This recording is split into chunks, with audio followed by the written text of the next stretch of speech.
Hey everybody, Tim here with today's review of Doctor Who, story number 82, Pyramids of Mars. So once again, 4 episodes, much like most of the 4th Doctor. It's not bad, again, because it's only 4 episodes, blitzed it no problem, so it doesn't matter if it's fantastic or terrible. It went by super quick. Most of the storyline itself was just kind of average, to be honest with you. Like, it didn't wow me or impress me. Supposedly, this was actually voted the 3rd best story from all of Classic Who. To me, it wasn't that impressive. Maybe I've had a little too much to drink, but it's okay. The little things are actually what stood out to me. For example, Sarah wearing a dress and the Doctor being like, oh yeah, that was Victoria.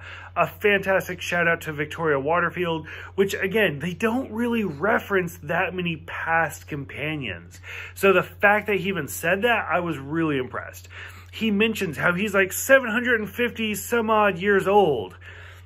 Okay, so we're already retconning because the 3rd Doctor multiple times was like several thousand years, and it's like, okay, so now you're only 750, which seems to be, if I remember correctly, kind of with the rest of the continuity. So from here on out, they kind of stick with that, and he only gets older from there. So I think that's kind of interesting. One of the things I do like about this episode is what the future likes. It's kind of like a Back to the Future type storyline where they go back in time, something changes, and Sarah's like, you know what? Screw it. Why don't we just let this figure itself out and we go back to our own time? And the Doctor's like, no, doesn't work that way. We've already seen it. So it's one of those where, like, now that the timeline has kind of split, like, once they go back to the future of, like, the 1980, it's no longer what they think it is. It's like this just barren wasteland. And Sarah's like, no, I'm from this time.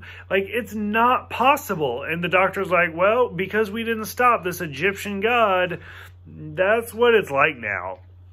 Which, again, so this is a product of its time. It's the late 70s. I am a product of my time, and I kind of grew up with things like Stargate, where they hammer into you like the pyramids are made from aliens. So watching episodes like this, I'm like, yeah, we already know that. Like, who cares? So it's really kind of difficult for me to sit back and be like, okay, 1975, nobody really thought about that, or did they even talk about that? I don't know. My parents were barely alive. So I was like, it's kind of an interesting concept, but I don't know. It tends to drag on a little bit too long. It kind of reminds me of Omega a little bit. One of the scenes I do like is where, like, we get, like, the 2 jesters, basically, and it's like, one always tells the truth, and one always tells a lie. And how can you not watch that and not think of the Labyrinth at this point? And it's like, oh, I think I got it. Okay. But evidently the Doctor's smarter than all of us, or at least the girl from the Labyrinth, because it's like, well, nobody else figured it out. So there's no helping hands. So I was like, okay.